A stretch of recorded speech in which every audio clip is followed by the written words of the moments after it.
안녕하세요. 주식회사 니스 대표 정재근입니다. 지난 시간 강의실에서 뵌 이후로 이렇게 영상으로 네 번째 강좌부터는 시작하게 되었습니다. 저희가 한 강좌당 2시간씩 운영을 하다 보니까 사실 내용을 담기는 굉장히 부족한 부분이 있습니다. 그건 앞으로 선생님들하고 저하고 같이 계속해서 활동해 나가면서 조금씩 채워나가고 더 넓혀 나가기로 하지요. 어쨌건 지금 진행되는 이 4강부터 7강까지 4강좌는 이렇게 영상으로 전달해 드리려고 합니다. 선생님들이 워낙 전국에서 모이시기도 하고 먼 거리에서 오시니까 우리가 매번 모여서 하기 힘들어서 이렇게 좀 축소해서 하는 편이고요. 선생님들 중에 좀 더 그 생태교육에 대해서 관심을 갖고 더 공부해 보고 싶다라고 하시는 분들한테는 그만큼의 지원을 하도록 하겠습니다. 이제 차츰차츰 하나씩 기회를 만들어 가기로 하고요. 오늘은 선생님들하고 같이 생태계에서 만날 수 있는 생물 요소에 대해서 알아보려고 합니다. 생태계에는 사람 말고도 수없이 많은 생물들이 살아가고 있죠.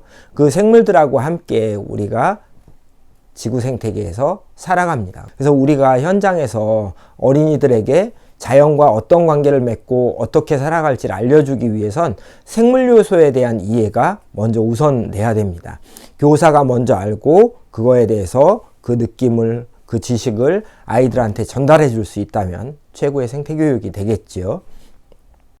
오늘 이제 4강이 생물 요소 이해인데 2시간 동안 우리가 이걸 한다고 해서 생물 요소에 대한 이해를 넓혀가기는 어렵습니다. 그러다 보니까 애벌레 놀이터 계절 주제에 있는 특히 1학기 거에 집중을 할 건데요. 이번 강좌에선 1학기 때 애벌레 놀이터 주제에서 만날 수 있는 생물들을 중심으로 알아보려고 합니다. 오늘 수업에선 중간중간 과제가 나갈 겁니다.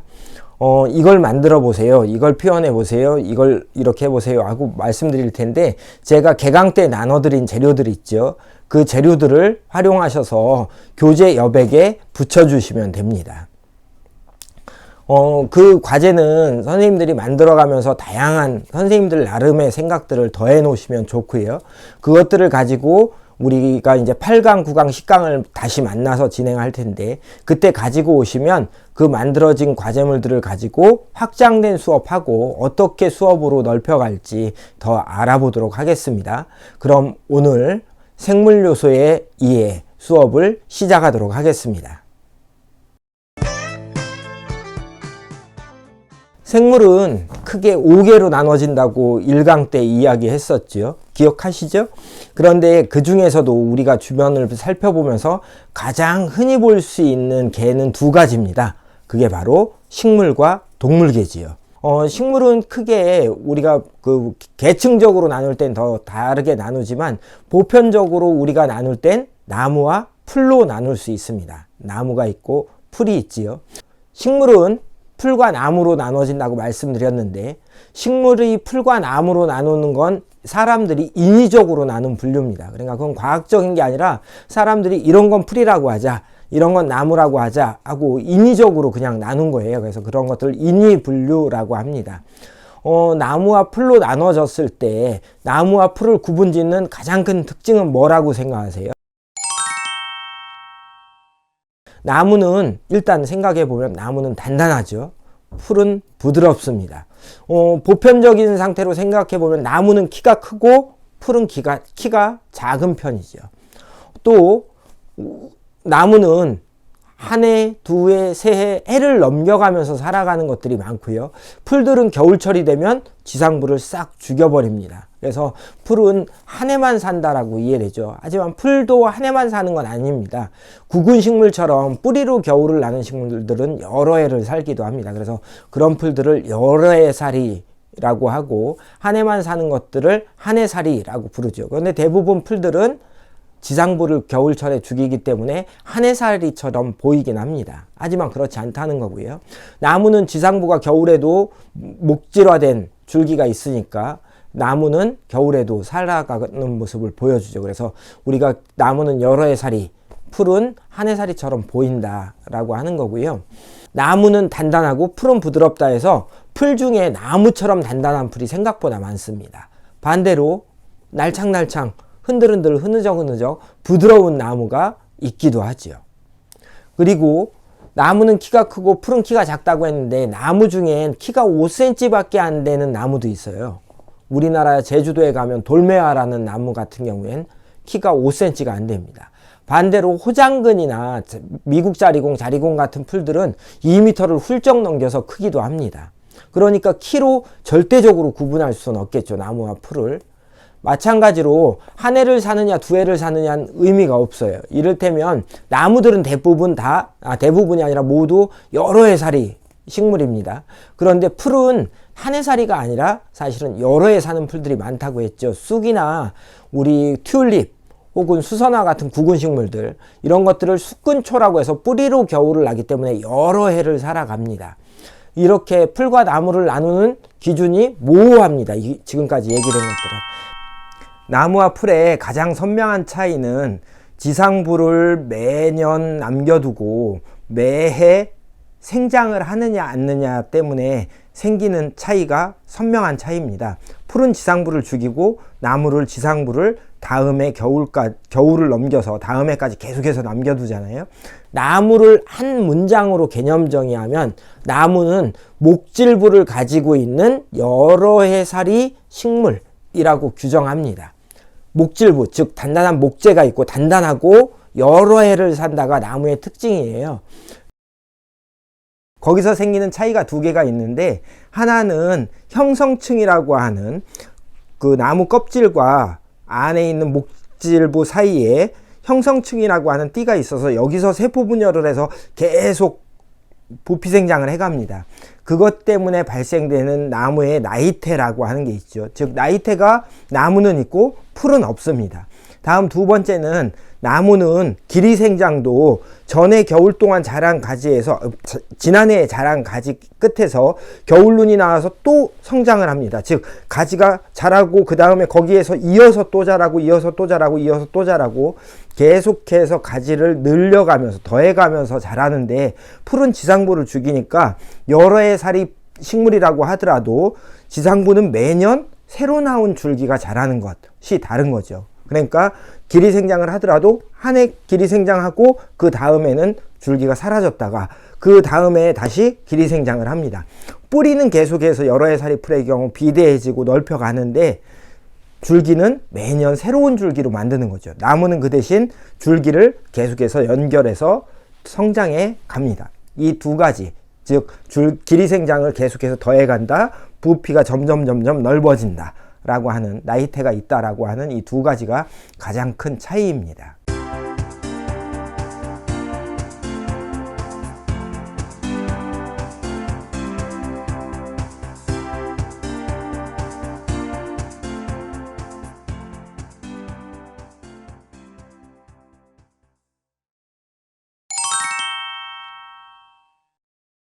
우선 오늘 이제 나무에 대해서 알아볼 텐데요. 나무는 아까 개념 정의했을 때 뭐라고 했죠?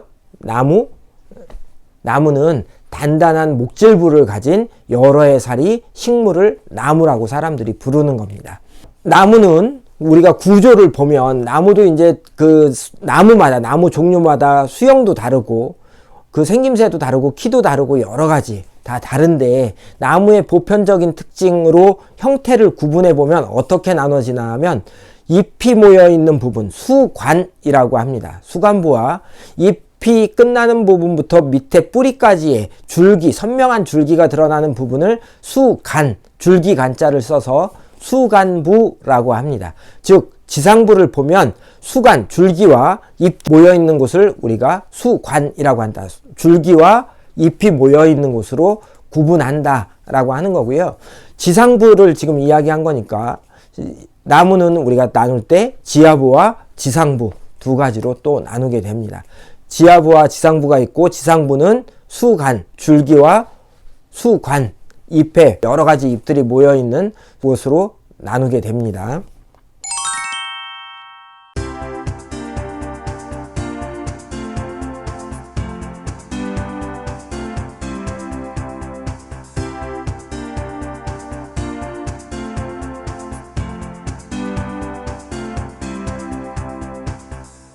우리가 생태 공부를 하면서 생태를 아이들한테 알려주면서 가장 중요하게 봐야 될 게 뭔가 하면, 전달해야 될 게 뭔가 하면 네이처 리딩이라고 하는 겁니다. 생태 교육은 근본적으로 관계를 지향하는 교육이거든요. 관계를 맺으려면 아주 중요한 두 가지가 있다고 이야기했었죠. 바로 나라고 하는 존재가 있어야 되고, 내가 관계 맺고 살아가야 될 대상이 있어야 됩니다. 나만 알아서 관계가 올바로 맺어지지도 않고 타인만 알아서 관계가 맺어지지도 않습니다. 즉 나에 대해서도 잘 알아야 되고 타자에 대해서도 잘 알아야 관계를 맺을 수 있겠죠. 타자에 대해서 잘 알 때 우리가 소통할 수 있고 그것들과 관계 맺을 수 있다는 겁니다. 그럼 타자에 대해서 아는 방법이 뭔가 하면, 그것들을 우리가 흔히 하는 것처럼 지식적으로 수용하는 것도 한 방법이겠지만, 지식 말고 그게 어떤 상태인지, 그 대상이 어떤 모습인지 알아볼 수 있는, 즉 네이처 리딩이라고 하는 과정을 매우 중요하게 생각합니다. 자연물을 보고, 자연에 있는 생물들을 보고, 무생물을 보고 그것을 읽을 수 있는 거죠. 읽는데 내 임의대로 주관적으로 막 읽는 게 아니라 가장 객관적이고 합리적인 수준에서 자연을 읽어나가는 훈련을 하는 겁니다. 그러면 우리가 나무를 읽기 위해서는 어떻게 해야 될까요? 나무를 보고 나무 수관은 어떤 모양이야? 잎이 모여있는 모양이 어때? 길쭉해? 동그래? 심장 모양이야? 이런 것들이 있겠죠. 수관을 봤더니 숲이는 어떤 무늬고 수관의 길이는 어때? 이렇게 읽을 수 있으려면 그렇게 구분한다는 걸 알아야 읽을 수 있겠죠. 그래서 우리가 네이처 리딩, 즉 자연 읽기를 하려면 이런 용어나 개념에 대해서 아는 게 훨씬 더 중요합니다. 그 구체적인 사실 하나하나를 아는 것보다 넓은 의미의 개념을 파악하는 게 네이처 리딩엔 더 좋아요. 나무는 이때 줄기나 가지까지 다 따로 부르는 이름들이 있습니다. 그런데 그런 구체적인 것들은 오늘은 좀 넘어가기로 하고요. 나무는 우리가 구분을 할 때 나무의 키, 지면으로부터 나무 우듬지 끝까지가 얼마나 되는가라고 하는 걸로 나무의 키라고 하지요. 이 나무의 키로 나무를 분류합니다. 첫 번째, 8m보다 큰 나무들, 지상부 뿌리, 근개가 시작되는 부분부터 우듬지 끝까지 8m가 넘는 나무를 우리가 큰 키 나무라고 합니다. 단 큰 키 나무라고 하는 건 그 수종 자체가 다 성목이 됐을 때의 키를 얘기하는 거여서, 우리가 1년, 2년밖에 안 된 어린 나무들은 누가 뭐래도 8m가 안 되겠죠. 하지만 그 나무들은 큰 키 나무입니다. 왜냐하면 그 나무가 자라면 큰 키 나무가 될 거거든요. 다음, 큰 키 나무에 반대되는 개념. 큰 키 나무를 우리가 한자로는 교목이라고 합니다. 교목과 반대되는 개념으로 관목이라고 하는 나무가 있습니다. 우리말로는 떨기나무라고 하는데요. 이 떨기나무의 특징은 뭔가 하면 지상부로부터 그 우듬지 가지 끝까지 길이가 2m 이내, 2m 내외겠죠. 2m 내외로 자라고, 다음 중심 줄기가 분명하지 않습니다. 그러니까 줄기가 여러 개가 나와서 그 위에 잎들이 뭉쳐나는, 즉 한 개체인데 뿌리는 하나인데 줄기가 여러 개 나올 수도 있는 나무고요. 그렇다고 해서 모두 줄기가 여러 개 나오는 건 아닙니다. 줄기가 하나만 나오거나 혹은 여러 개 나왔더라도 주변 것들이 죽는 경우도 있고 하기 때문에 줄기가 이건 몇 개야로 구분하진 않는데, 대체적으로 이 나무는 줄기가 여러 개로 분화돼서 나오기도 해. 한 뿌리로부터. 그리고 키가 2m가 되지 않아. 작게 자라는 나무야 라는 의미로 떨기나무라고 하죠. 또 하나는 이 작은 키나무보다는 큰데 생김새는 큰 키나무 같고 키는 큰 키나무보다 작은 나무를 우리가 아교목, 우리가 작은 키나무라고 부릅니다. 큰 키나무의 상대적인 의미로 작은 키나무라고 부르고요. 작은 키나무라고 하지만 실제 현장에서 우리가 만나면 그 나무들이 키가 작은 건 아닙니다. 8m보다 작기 때문에 사람 키보다 훨씬 큰 나무들도 많죠. 마지막으로 나무는 이렇게 키를 가늠할 수 없는 다른 것들을 타면서 자라는 나무가 있습니다. 그걸 덩굴나무라고 하죠. 여기서 말씀드리고 싶은 건, 숲에 나가거나 혹은 우리 주변에서 나무를 봤을 때 이 나무는 무슨 나무지? 라고 하는 거에서 키로 먼저 구분합니다. 큰 키나무인가? 작은 키나무인가? 떨기나무인가? 타고 올라가는 덩굴성으로 자라는 덩굴나무인가? 라고 하는 거로 구분해서 볼 수 있다는 거죠. 그래서 선생님들이 나무를 만나면 처음에 이렇게 키로 구분하는 법을 배운다. 다음, 나무들 중에 또 한 가지 분류 기준 중에 하나가 뭔가 하면 겨울에도 푸른 잎을 달고 있는 나무인가 아니면 겨울이 되면 낙엽을 떨어뜨리는 나무인가를 구분해 볼 수 있습니다. 그래서 이 두 가지를 결합하면 낙엽지는 큰 키나무, 낙엽지는 떨기나무, 늘푸른 큰 키나무, 늘푸른 작은 키나무 이렇게 나눕니다.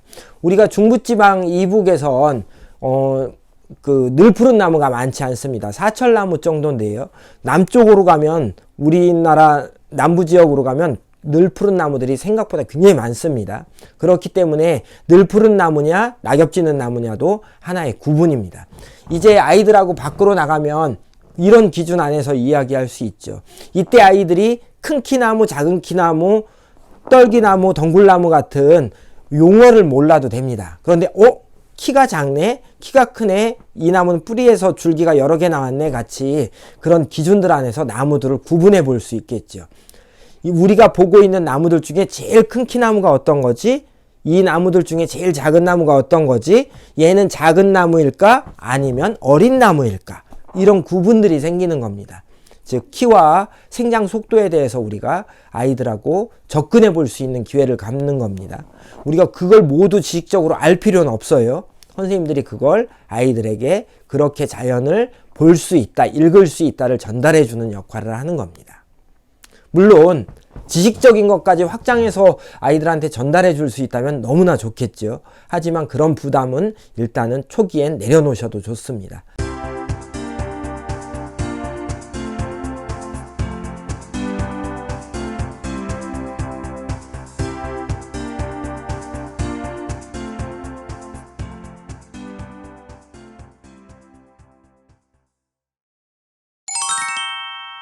나무들은 아까 얘기했던 것처럼 풀과의 차이점에서 가장 큰 게 생장 방법이라고 그랬잖아요. 형성층이라고 하는 게 있어서 나무는 나무 겉에 껍질, 수피와 나무 안에 목질 사이에 형성층이 있습니다. 거기에서 안쪽으로는 물관을 채워나가고 바깥쪽으로는 채관을 새로 만듭니다. 그 세포 분열을 하는 거죠. 세포 분열을 해서 형성층으로부터 안쪽으로는 물관이 계속 생기고 바깥쪽으로는 채관이 생기는데 물관이 훨씬 더 많이 생겨서 목질부가 넓어져요. 이때 이 형성층이 세포 분열을 하는 과정을 통해서 나무는 부피생장이라고 하는 걸 합니다.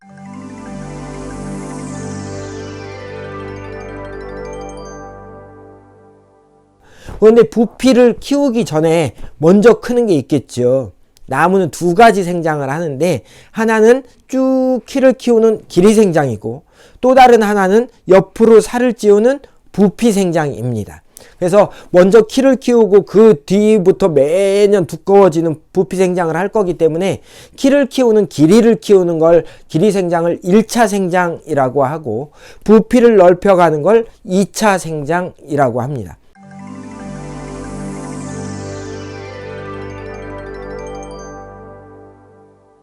나무들이 이렇게 자라가는 거예요. 사람이 태어나서 점점 성장해가고 키를 키우는 것처럼 나무도 성숙한 나무가 될 때까지 계속해서 나무를 키워갑니다. 한 가지 차이점은 사람은 일정 연령이 되면 키가 안 크잖아요. 그런데 나무는 그렇지 않습니다.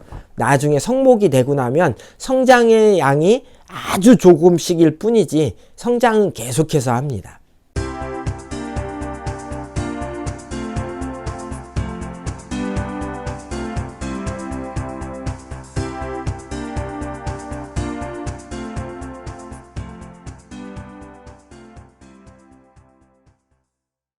지금까지 얘기했던 나무에 대한 내용은 나무에 대한 기본에 대해서 전달해 드린 거고요. 이제부터 겨울론이라고 하는 걸 가지고 애벌레 놀이터 만 5세 봄 첫 번째 주제에 대해서 설명드리도록 하겠습니다.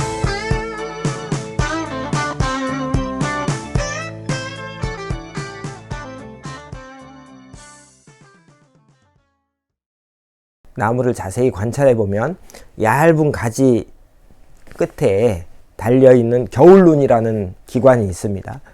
끝에도 달려있고 가지의 끝부분에 옆에도 달려있는데 겨울눈이라고 하면 두 가지 개념을 생각할 수 있습니다. 첫 번째는 나무가 겨울나는 방법이기도 하고요. 또 하나는 나무의 생장을 의미하기도 합니다. 식물들이 겨울 나는 방법은 크게 네 가지가 있는데, 씨앗으로 겨울을 나기도 하고, 뿌리로 겨울을 나기도 하고, 로제트라고 하는 형태로 겨울을 나기도 하고, 나무의 경우는 겨울눈으로 겨울을 납니다. 눈이라고 하는 말 자체가 겨울눈에서, 겨울은 말 그대로 우리 계절로서의 겨울을 뜻하고요. 눈은 버드, 영어로는 버드라고 하는데, 눈, 즉 잠재적으로 자랄 꽃이란 뜻입니다. 우리 감자 보면 감자 안에 쏙 들어가 있는 부분을 감자 눈이라고 해서, 우리가 감자를 심을 때 그 부분을 잘라서 거기가 싹이 나올 거라고 예상하고 놓는 그 자리가 눈이잖아요. 그래서 모든 식물이 잠재된 자랄 꽃을 우리가 눈이라고 부릅니다. 이 눈은 그래서 겨울을 난다라는 의미와 눈, 즉 자랄 꽃이라고 하는 생장을 뜻하는 의미, 이 두 가지를 갖고 있다고 생각할 수 있습니다. 겨울눈이 내년 봄이 되면, 따뜻해지면 겨울눈이 터지고 그곳에서 새로운 순이 나오게 됩니다. 그래서 새 순이 나오면 쭉 자라서 그게 가지가 됩니다. 그러니까 그 겨울눈, 나뭇가지를 보면, 겨울눈이 있는 나뭇가지를 보면 지난해에 얼만큼 자랐는지 알아볼 수 있거든요.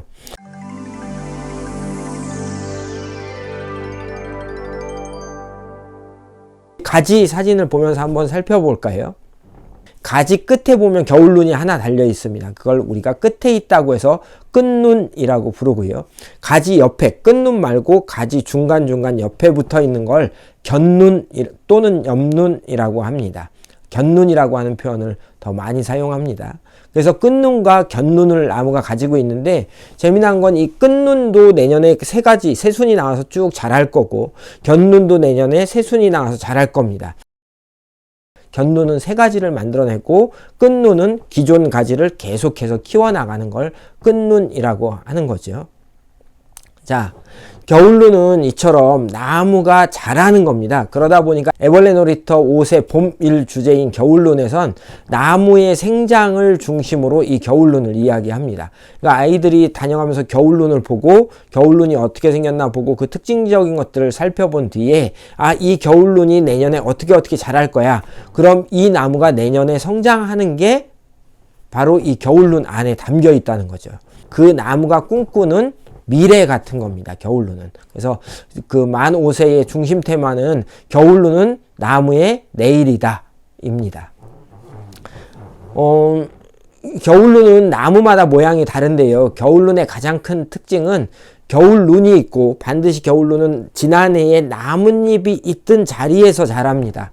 나뭇잎이 여름 내 나뭇잎을 달고 있었잖아요. 그 나뭇잎 달려있는 밑에 잎자루가 있는데, 잎자루와 가지 사이에 겨울눈이 딱 들어 있습니다. 그러다가 가을이 되면 잎이 떨어지겠죠. 떨어지면 겨울눈이 남은 그 잎자루에 가려져 있던 겨울눈이 드러나게 되는 거고, 잎이 떨어진 자국 바로 위에 겨울눈이 있게 됩니다. 그래서 우리가 겨울눈을 볼 때는 겨울눈과 함께 그 잎 떨어진 자국을 우리가 한자로는 엽훈이라고 하는데, 이 엽훈을 겨울눈과 함께 봅니다. 겨울눈이 나무마다 모양이 다른 것처럼 이 엽훈도 나무마다 모양이 달라서 엽훈과 겨울눈을 하나로 이렇게 관찰합니다.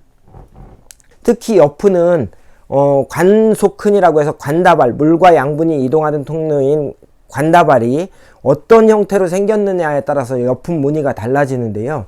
많은 종류들이 사람 얼굴처럼 생겼습니다. 위에 2개, 아래 하나. 그래서 관다발이 3개가 있다가 떨어진 것들은 마치 사람 얼굴처럼 보이기도 해요. 그래서 우리가 겨울눈을 관찰할 때 엽훈에 있는 무늬도 많이 관찰하는 편입니다.